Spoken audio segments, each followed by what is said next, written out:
Hello everybody and welcome back to Talking Ballocks, the weekly podcast brought to you by talkingballocks.co.uk. Don't forget we're also Talking Ballocks on Facebook and we are at Talking Ballocks on Twitter.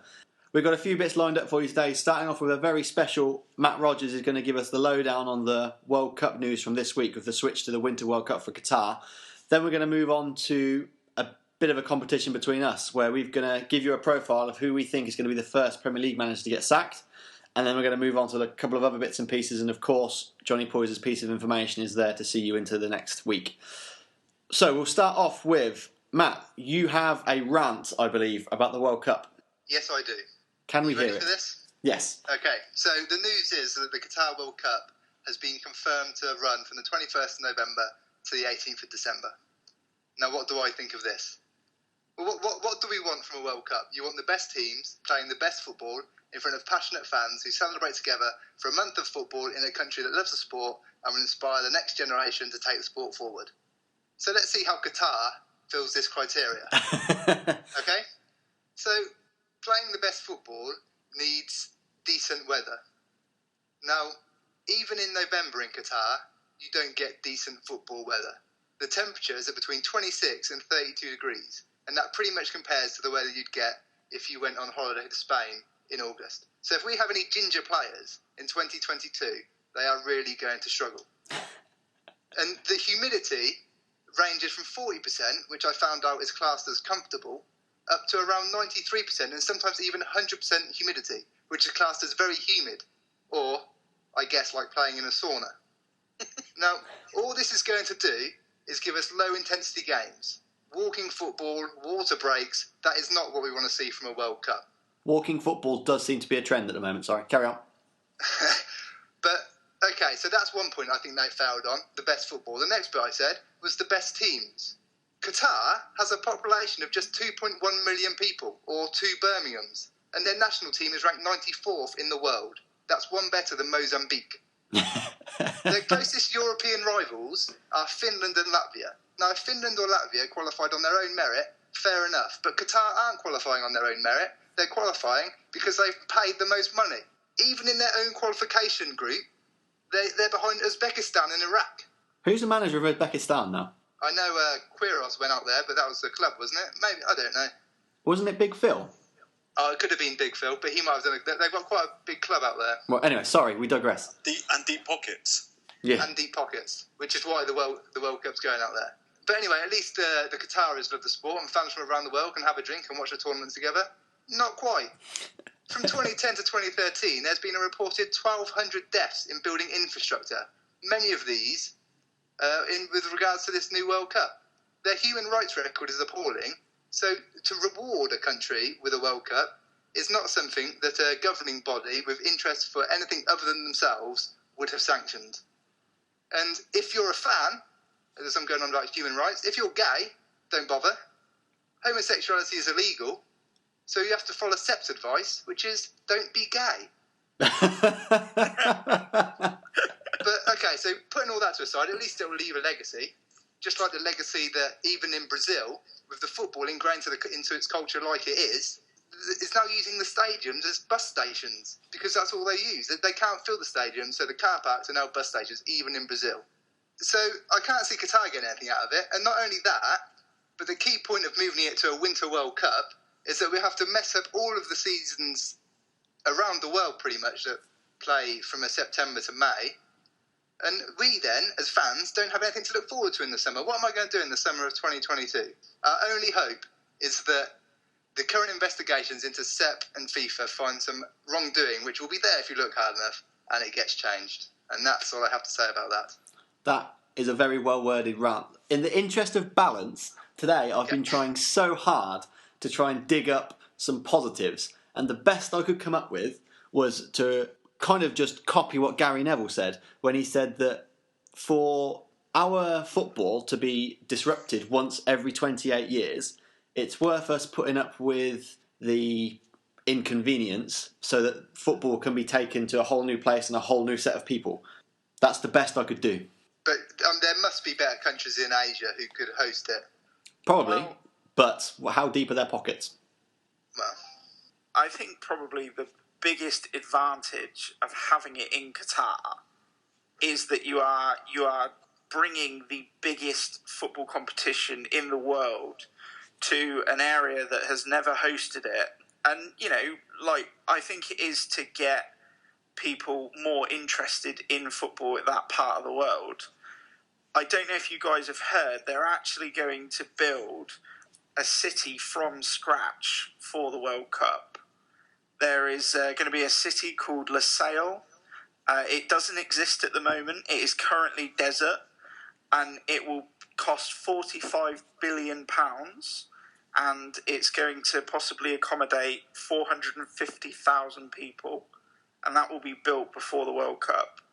It might be not particularly good for us here, but there's going to be an awful lot of infrastructure that's going to go on in Qatar after the World Cup, which hopefully it won't happen the same as Brazil, where the stadiums are no longer being used, or they're not being used as as they were meant to be. Sorry, but I think it will be okay. I think people are potentially blowing this out of proportion. Saying that though, I wouldn't want to play in 26-degree heat. I wouldn't want to sit down in that kind of heat. It's hard enough to get you to leave the house when it's 12 degrees. Yeah. Well, one good thing that I can see from it, being honest with it, is it's going to leave one good thing on the Premier League. Yes, we're going to have to disrupt our season, and yes, it's going to mess it all up, but if it hasn't happened by then, that could be the first season we have a winter break. Well, there is no winter break. Well, that's not a winter break, is it? But what I mean, as in we come back at the end of December, they're not going to be able to play football again probably for another 2 or 3 weeks. So there'll be no Christmas period for us as fans, but it could set a precedent that actually that might be a winter break. Well, Isn't that the best thing though? All the TV on all the football on TV over Christmas. Don't we love that? Like, why would we want to get rid of that? Didn't the Premier League say that they would be having the Boxing Day games as normal? Well, maybe they are, but players involved in the World Cup just aren't going to feature.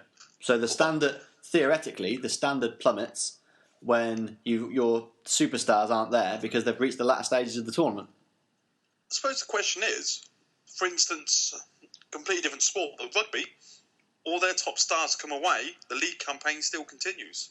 Yeah, that's the thing though, it's rugby, isn't it? It's not a real sport. But would that not give a chance for reserve team players and younger players to step up and have a go? But what makes us think that the Premier League clubs are going to allow their players to go? I mean, let's face it, you don't get paid to play for England.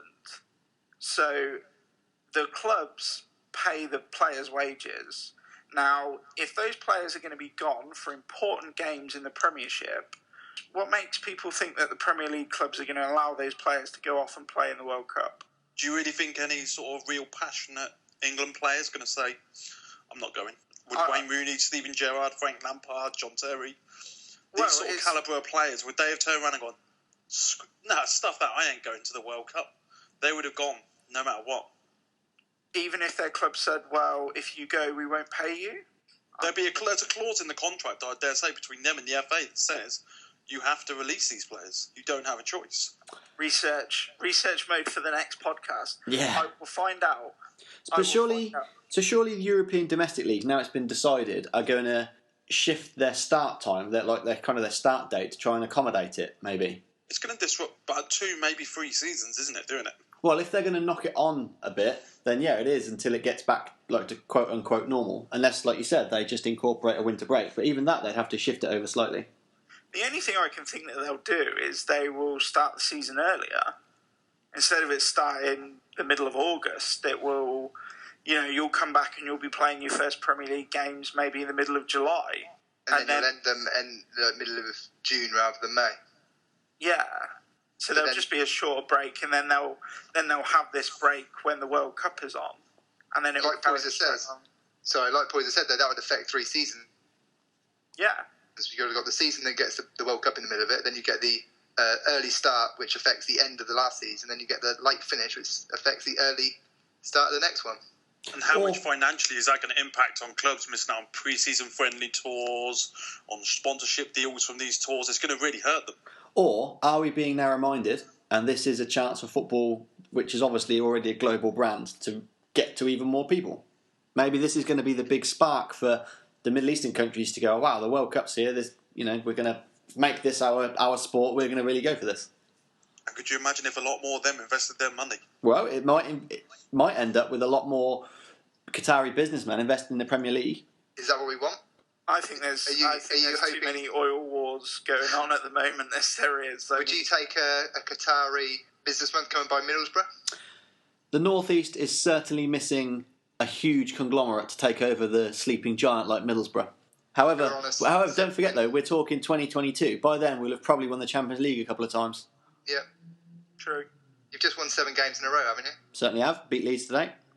And you know what? By then, if Arsene Wenger's still at that club, you can use that as an excuse for still not winning trophies. Well, that moves us on perfectly to our next piece. The Talking Ballocks guys got together and each came up with who we think are odds on to be the first Premier League manager to get sacked. We're going to throw straight over to Johnny Poyser first because he's deliciously segued his way straight into this. Poyser. Cool. Mez, you're not going to like this, I'm afraid. But first of all, I'm going to read you a little list. Now, I'm going to say straight away, I'm not going to say that Arsene Wenger's going to be sacked next week. What I'm saying by doing this is he does not deserve to be the Arsenal manager anymore. So listen to this list. Sanya, Vieira, Cole, Diarra, Leb, Toure, Henry, Nasri, Song, Fabregas, Van Persie, Vermaelen, Vela, Clichy, Adebayor. All players that have left Arsenal since 05-06. All said they left because they want to win more trophies. Yet Arsenal fans always said they left because of the fact they wanted more money. They've all won more trophies than Arsenal have. So, would that have been a Premiership winning team? I think so. They'd have kept most of them players. Are you putting it down to Wenger, that they left? I'm saying it's down to the fact that he's inadequate at winning trophies. Okay, but if that's the point, we need to also take in mind that it possibly because of Wenger that they went there. Potentially, yep. And then he trained them up, made them good players, and they went, I'm bigger than this. And then moved on. You're saying that Arsenal aren't a club that can have the best players because they've got no chance of being successful? No, I'm saying they can't keep their best players, and they struggle to keep hold of them. They definitely do. I mean, as much as everyone say, oh, yeah, but if they want to go, let them go. Suarez stayed another season at Liverpool. Ronaldo stayed another season at United. Berahino. You've got John Stones this season as well. Clubs put their foot down and said, you're not going. Imagine if Arsenal had said, you're not going anywhere to most of them players. Would they have won the Champions League and the league a lot more? What do you think, Mez? Do you reckon you would have? Can I just jump in there? Because you've just potentially, inadvertently maybe said that Tony Pulis is a better manager than Arsene Wenger. Anyway, Mez. Can I jump in as well? Absolutely. Because he also put in the same bracket of players, Suarez, Ronaldo and Berahino. No, I'm using that example with players that said, I'm going, and the clubs went, no, you're not. Sorry, Mez, answer the boys' question. I think that the only reason that those particular players were allowed to leave is because at the time, financially, we couldn't afford to keep them. Mainly because of the stadium move. Oh, you're such an Arsenal fan. It's true. We have had debts to pay off. Would you have had more money, though, if you'd have won trophies? Oh, we don't know that, though, Poyser, because we didn't win the trophies. Isn't the prize money? That's the point, though, Mez. You didn't win the trophies. 16 at the Champions League and won it. Would there be more prize money? Maybe. Definitely. All I'm saying is that those players, they left.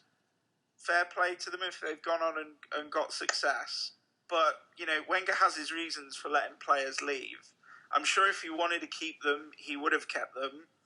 But I think other things like the stadium move and things like that meant that because let's face it, Wenger is pretty much an accountant at heart. He saw the advantage in actually just letting them go.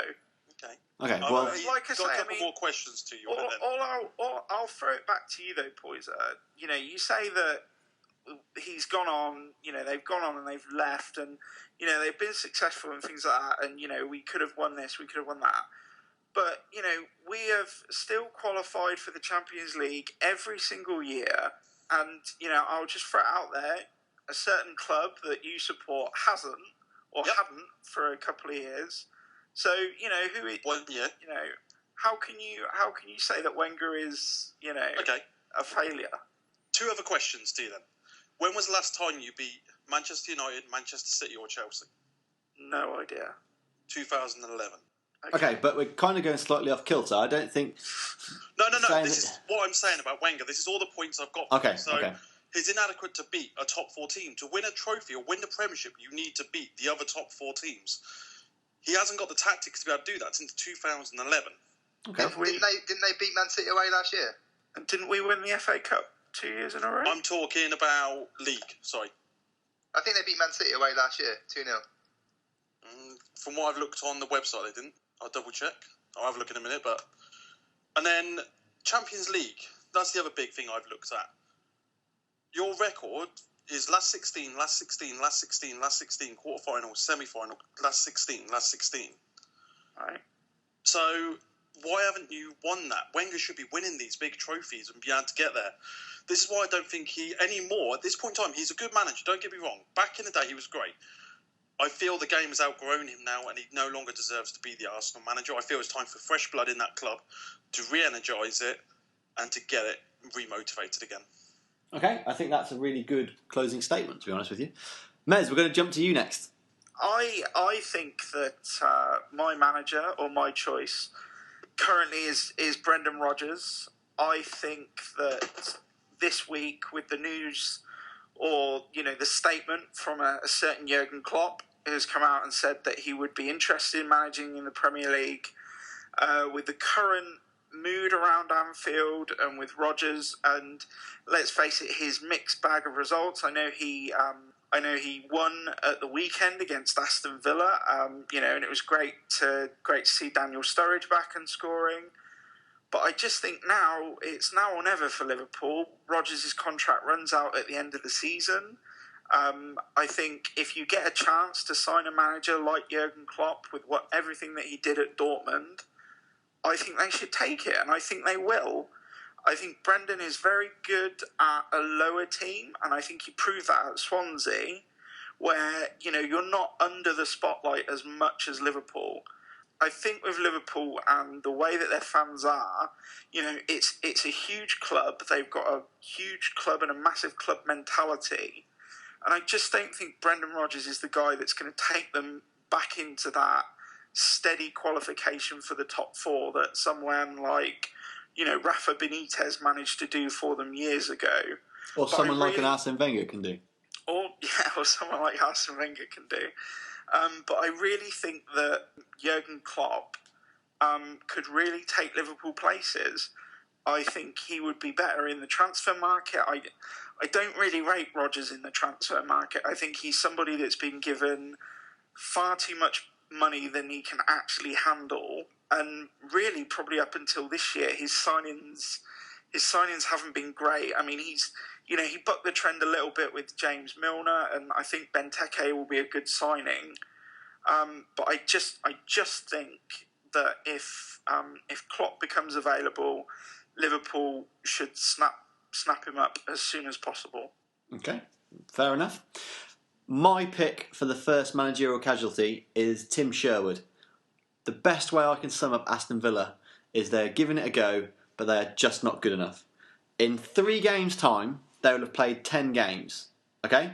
They will potentially still only be on 4 points after those 10 games, because the next 3 games are Stoke, Chelsea and Swansea. I can't see them getting anything from any of those 3 teams. They've won 1 game this season. That was the first game, and they beat Bournemouth 1-0.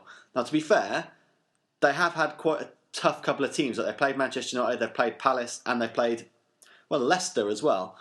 But at the same time, Villa fans must be looking at what Leicester are doing and thinking, why isn't that us?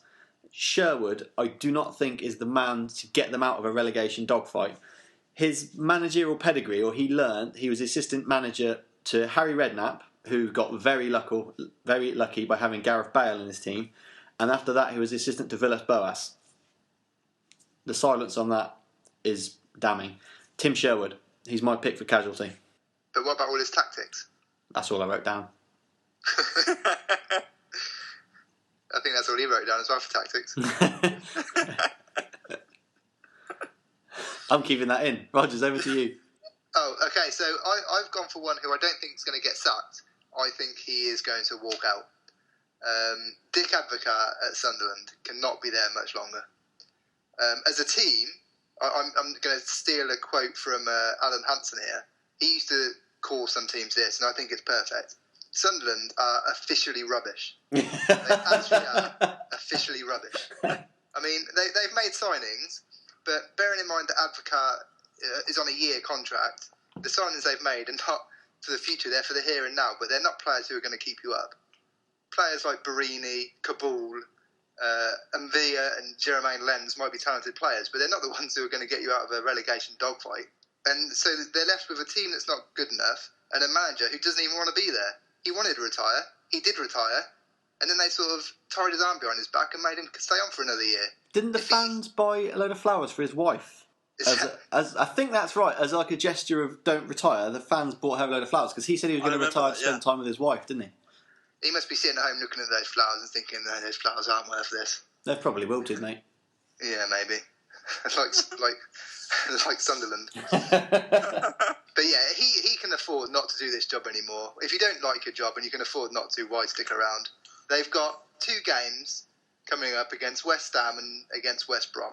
They're games that, to stay in the league, you need to get points from. If they don't do that, after that it's the derby against Newcastle, and I think he'll be gone then. Yeah. By his own choice. He'll just go, not for me. Yeah, I agree with Matt. I can see that. I can see that happening, definitely. Although for the purpose of this feature, Mez, no, you can't.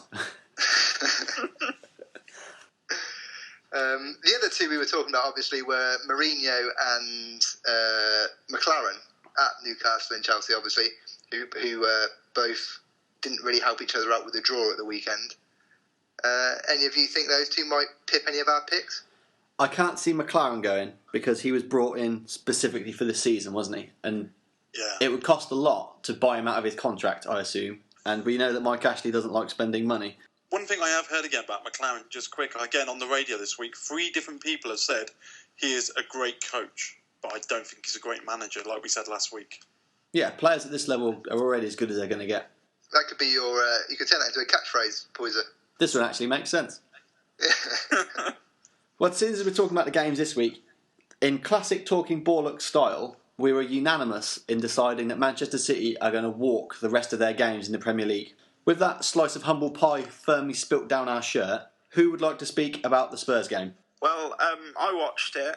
I thought it was a really good game. I think it was a great setup because obviously both teams had come off of a loss. Spurs in the Carling Cup to Arsenal, and Manchester City against West Ham. So both looking to bounce back. And it was a proper game of 2 halves. The first half, City were all over Tottenham. Tottenham couldn't really get out of their half.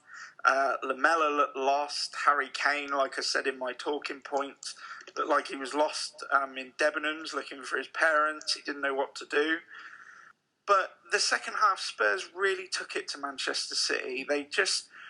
Manchester City really, really missed David Silva. His creativity in the middle, it really stunted Aguero. Aguero looked perfectly up for the task. But well, to be honest, when the guy's only 5'7", stunting him is the last thing you want to do.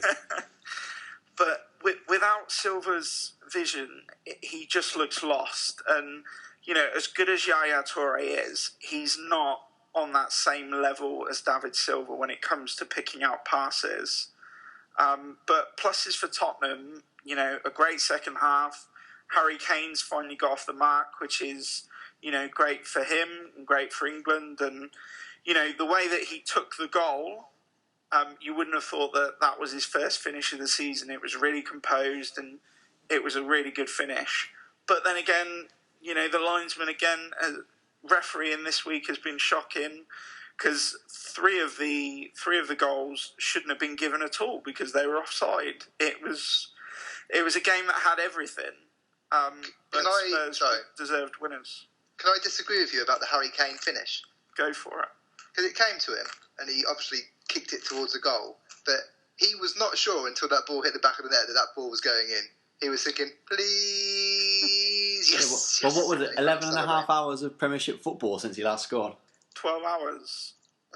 He's if you watch him, he actually sat there and you could see him physically holding his breath going, go in.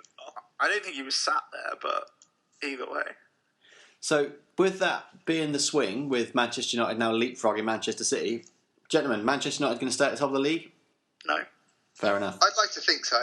Why not? I don't think we've got the strongest squad. But if the other teams keep tripping up, then there's no reason why we can't stay there. Rogers, now that you're top of the league, is Van Gaal the man? Yeah, he's the Messiah.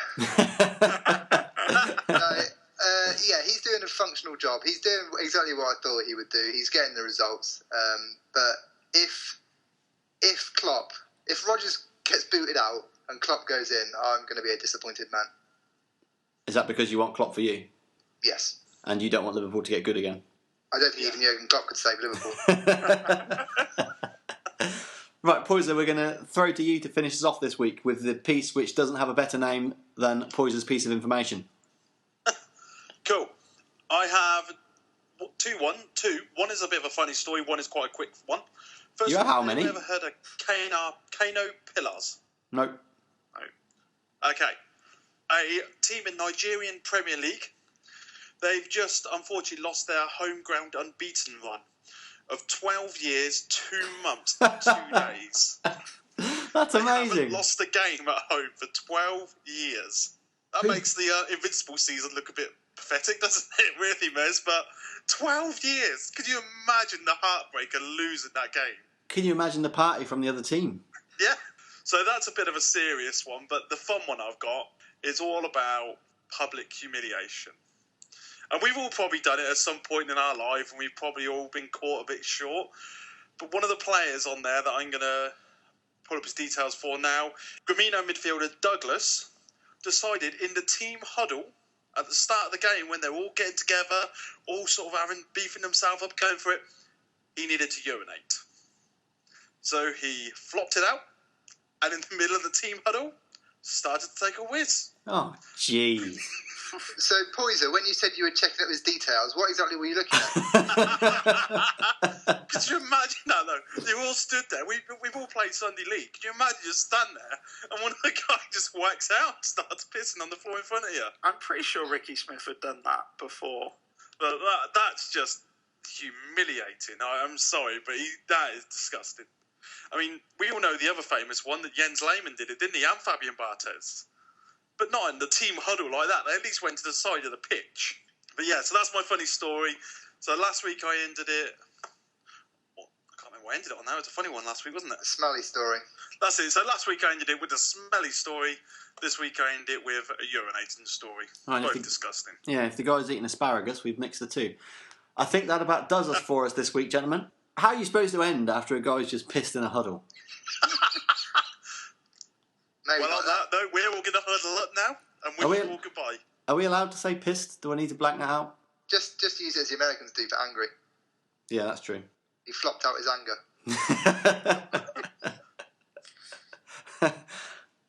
Okay, just before we finish, Robert Lewandowski, obviously in the week, scored 5 goals in 9 minutes.